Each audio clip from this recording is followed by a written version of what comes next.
Selamat datang di YouTube channel One Production. Kesalahan yang sering terjadi ketika kita memulai percakapan dengan seseorang yang baru kita kenal. Hidup ini memang penuh kesibukan dan tantangan. Ini semua seringkali membuat kita menjadi frustasi dengan orang-orang baru yang kadang kita temui. Untuk saya pribadi, bagian terburuk dari hari saya adalah saat di perjalanan. Jalan yang selalu padat dan banyak kendaraan yang berhenti sembarangan. Saya juga sering merasa gemas kepada orang yang berjalan terlalu lambat di depan saya. Atau lebih parahnya, kendaraan yang menyerobot saat saya antri. Seperti banyak cerita dan buku yang menginspirasi, cerita pendek ini bisa saja hanya sekedar fiksi belaka. Namun, saya yakin dampak yang akan Anda dapatkan dari menyaksikan cerita ini tentu akan sangat nyata. Enjoy! Beberapa tahun lalu, ada seorang anak kecil yang usianya kira-kira 10 tahun berjalan masuk ke dalam kafe es krim. Kemudian duduk di sebuah meja yang kosong dan memanggil sang pelayan. Sambil berjalan menuju meja, sang pelayan sudah agak sinis, merasa hanya seorang anak kecil yang akan membuang waktunya dan membuat repot saja. Dia bertanya dengan buru-buru, "Apa yang akan kamu pesan?" Si anak menjawab dengan polos, "Berapa harga sebuah ice cream sundae?" Dan ia menjawab 25.000.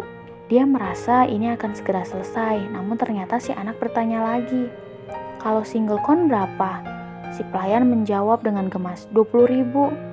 Pada saat ini dengan cepat dia kehabisan kesabarannya karena banyak tamu lain yang sudah menunggu untuk dilayaninya. Akhirnya si anak memilih untuk pesan single ice cream saja dan memberi senyum kepada si pelayan yang langsung buru-buru meninggalkan dia kembali ke counter. Beberapa menit berlalu, ia pun kembali untuk membawakan es krim dan tagihan kepada si anak, yang ia taruh di meja tanpa berkata apa-apa dan pergi. Si anak pun duduk dengan santai di sana menikmati es krimnya, lalu membayar tagihannya, kemudian ia pergi. Si pelayan lalu kembali ke meja dengan lega karena ternyata si anak tidak berlama-lama di kafe itu seperti yang ia khawatirkan.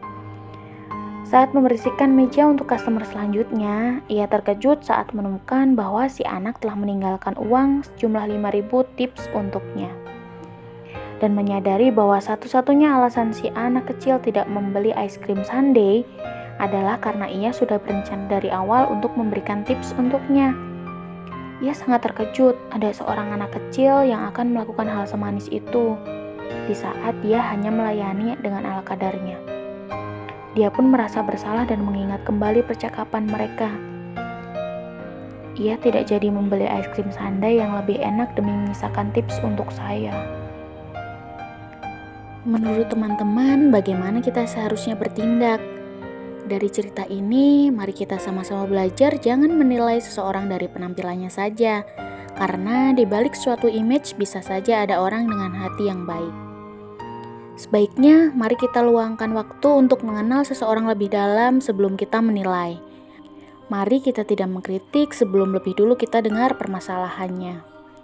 Karena pada akhirnya semua manusia, kaya atau miskin, tua atau muda, pria atau wanita, semua memiliki pergumulan dan permasalahannya masing-masing. Sampai jumpa di cerita inspiratif berikutnya. Bye!